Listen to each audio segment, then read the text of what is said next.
Lagi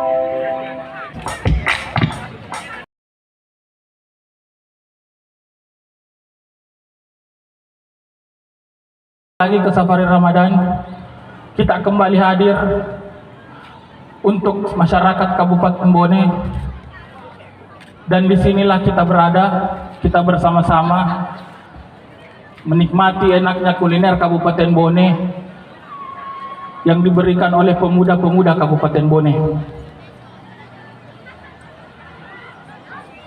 2 tahun kemarin alasan kami tidak mengadakan acara Safari Ramadan itu dikarenakan COVID-19.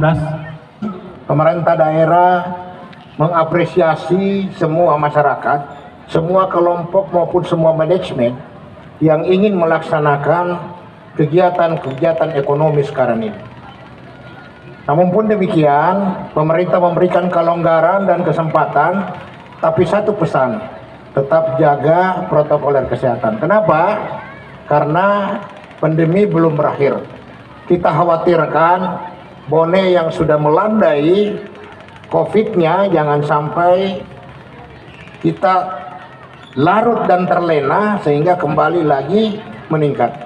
Apalagi menjelang Lebaran yang mungkin banyak saudara-saudara kita nanti yang akan kembali bermudik bisa saja membawa virus dari mana dia datangnya dan kemudian menularkan kepada kita. Yang terbaik setelah kita bervaksin semua, tentu diharapkan menjaga dengan cara yang paling penting dan utama adalah jangan melepaskan masker. Terima kasih sudah nonton. Jangan lupa like, subscribe, dan share ya.